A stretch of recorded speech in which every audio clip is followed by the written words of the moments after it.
नमस्कार. मी प्रणाली कुलकर्णी. आज आपल्याला पॉझिटिव्ह पॅरेंटिंग यामध्ये मुलांना कॉन्फिडंट कसं बनवा याबद्दल काही गोष्टी सांगणार आहे. ॲक्च्युली प्रत्येक पालकांना असं वाटतंच की माझी मुलं आत्मविश्वासानं परिपूर्ण असावीत.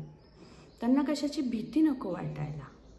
उद्या प्रत्येक वेळेला काही आपण त्यांच्यासोबत असतोच असं नाही, तर मुलं स्वतः गोष्टी हँडल करू शकतील एवढा विश्वास, एवढे ठाम आणि एवढे मनानं स्ट्रॉंग मुलं असायला हवी. आणि मग ती कशी घडवायची, तर लहानपणापासून आपणच याची रुजवात करू शकतो. मग काही छोट्या छोट्या गोष्टी आहेत, त्या आपण जर फॉलो केल्या तर नक्कीच मुलं कॉन्फिडंट होतात. आता माझ्या गेल्या 17-18 वर्षाच्या अनुभवातनं मी काही गोष्टी तुम्हाला सांगू इच्छिते. सगळ्यात पहिलं आणि महत्त्वाचं म्हणजे ॲकॅडमिक्समध्येच मार्क्स मिळवले चांगले म्हणजेच मुलं हुशार, म्हणजेच मुलं चांगली, हा पहिला गैरसमज सोडून द्यायला हवा. कारण फक्त अभ्यासात पैकीच्या पैकी मार्क्स मिळवले आणि जर का समजा बाकीच्या ठिकाणी जर मुलं शून्य असतील, म्हणजे सोशलाइज कमी असतील, त्यांना बोलणं, व्यवहार त्यातल्या गोष्टी कळत नसतील किंवा मित्रांच्यात कसं वागावं, मोठ्या माणसांच्यात कसं वागावं, काही व्यवहार असतात, घरातल्या काही गोष्टी, आईला मदत करणं, बाबांना मदत करणं. अगदी साधी गोष्ट आहे की आता शाळेत जायचं तर बस असते, पण सायकलवरनं 5 किलोमीटरपर्यंतच्या रेडियसमध्ये ते जाऊ शकायला पाहिजेत घरापासून.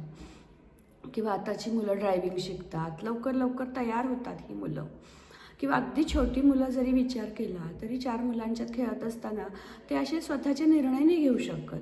किंवा अगदी पाहुण्यांकडे गेल्यावर सुद्धा आई मी काय खाऊ, आई मी काय करू आता, असं जेव्हा विचारत असतात तेव्हा ते आईबाबांनाही अवघड वाटतं आणि बघणाऱ्यांनाही जरा ऑड वाटतं की अरे याला आता स्वतः कळायला पाहिजे.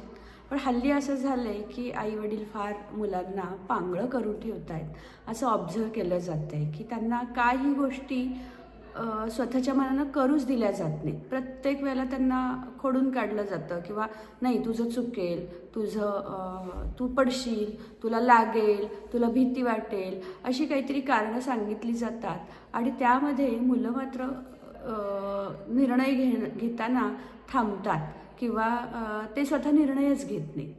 पण असं म्हणतात की निर्णय जर घ्यायचा असेल, म्हणजे चूक किंवा बरोबर काही का असेना, तो निर्णय घेता यायला पाहिजे. निर्णय घेण्याची क्षमता हवी आणि ती क्षमता मुलांच्यात निर्माण करायची असेल तर सगळ्यात पहिली गोष्ट म्हणजे सकारात्मकता ठेवायची.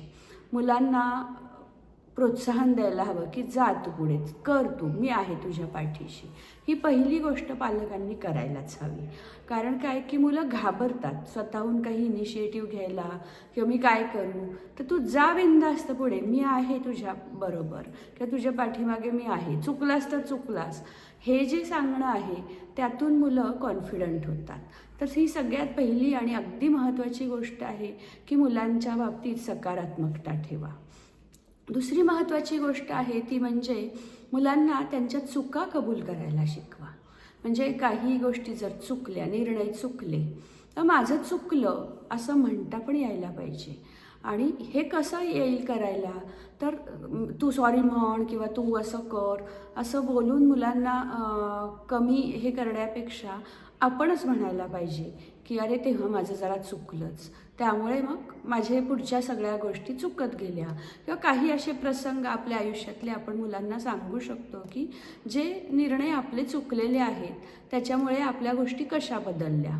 म्हणजे चुकासुद्धा घडतात मोठ्या माणसांकडनं, हे मुलांना जेव्हा कळतं आणि ते आपल्यासमोर कबूल करतायत म्हणजे आपणही कबूल करू शकतो.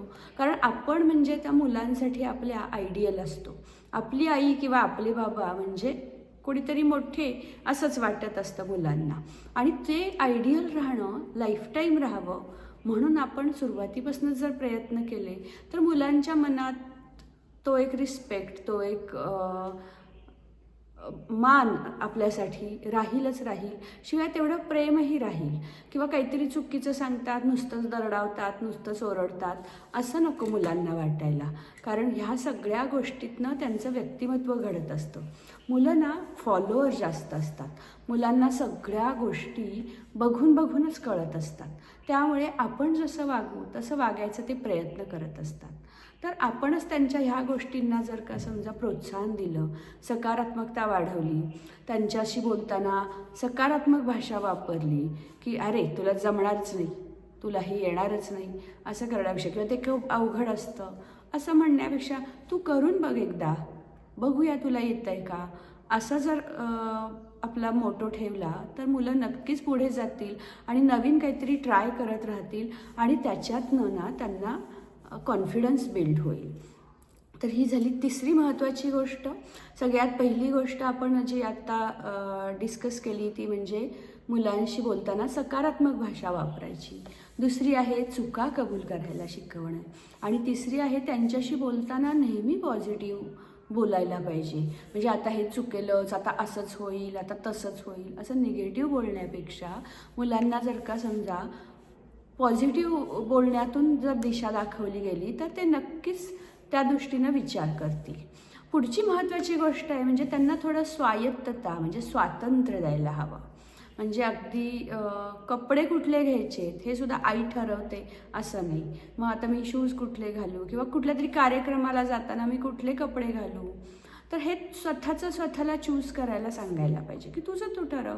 आपण त्यांना ऑप्शन्स देऊ शकतो, पण हे स्वातंत्र्य आपण जर त्यांना दिलं तर ते नक्कीच, आपण त्यांना गाईड करू पण ते नक्कीच चांगलं काहीतरी निवड करू शकतील आणि त्यांना ते जमावं म्हणूनच तर आपण प्रयत्न करायचे.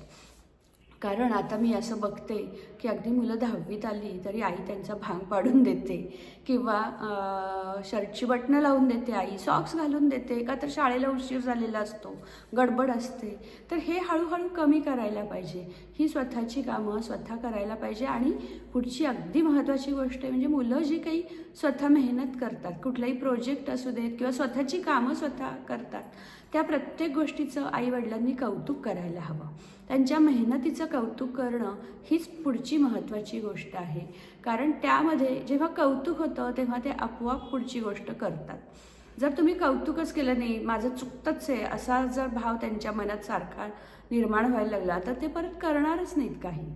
तर हां, तू चांगली निवड केलीस किंवा हे तुला चांगलं सुचलं, बरं झालं तू तुझं आवरून घेतलंस ते, आज माझी जरा गडबडच आहे.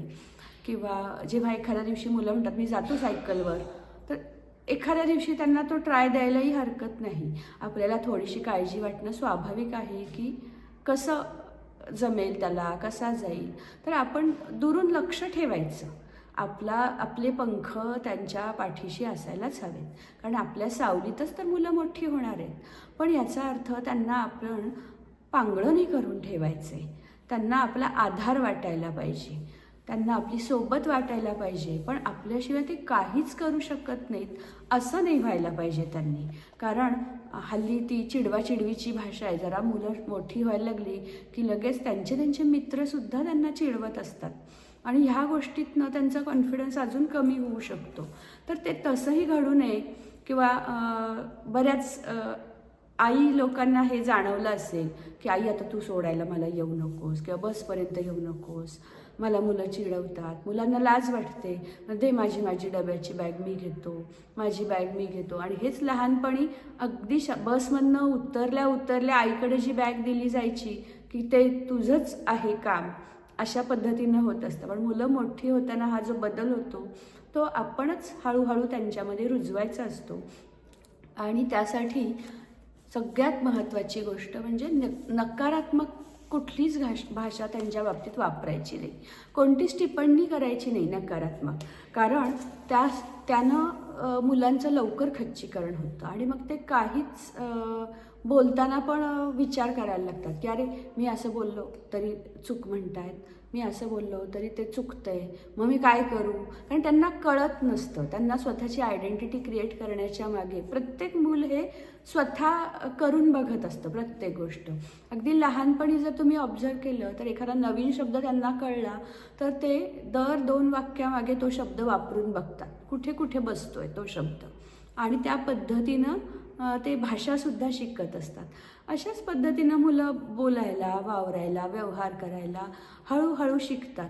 पण ते प्रसंग त्यांच्यावर येऊ तरी द्यायला पाहिजेत. जर प्रत्येकच गोष्ट आपणच करायला लागलो तर ते कधी शिकतील? कारण ह्या ज्या गोष्टी आहेत ह्या कुठेही समाजात शिकवल्या जात नाहीत. त्या आपोआप शिकल्या जातात, प्रसंगानुरूप शिकल्या जातात. तर त्यानुसार आपण त्यांना समाजात मिक्स व्हायला पण सुचवायला पाहिजे. म्हणजे मुलं सोशल व्हायला हवीत.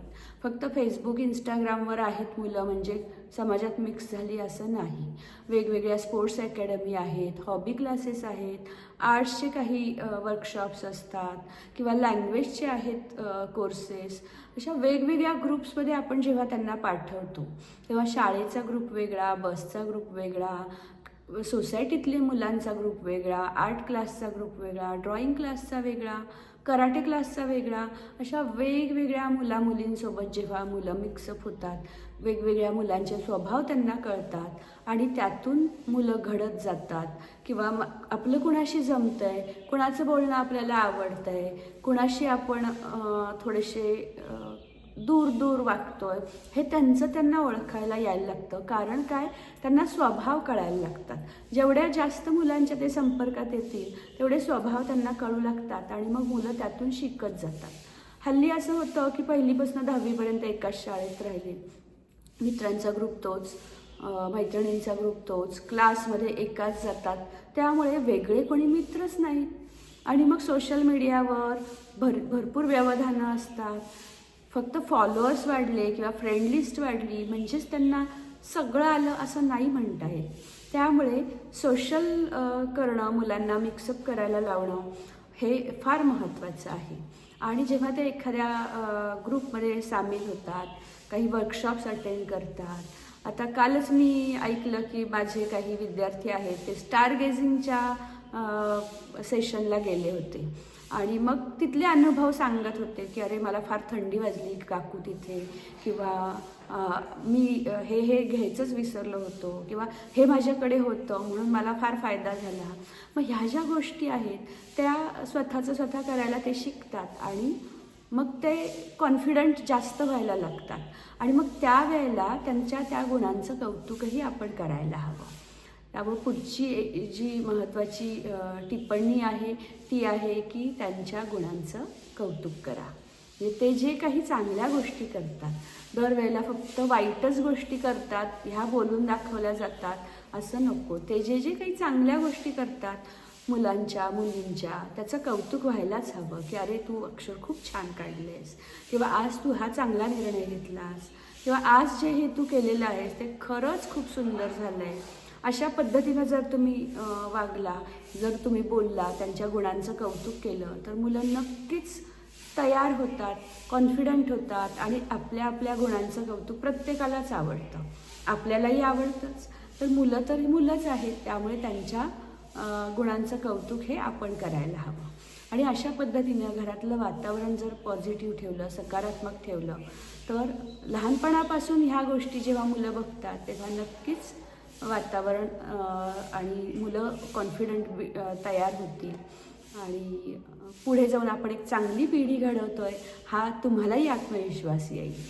तर नक्की फॉलो करा या गोष्टी आणि तुमच्या कमेंट करायला विसरू नका. धन्यवाद.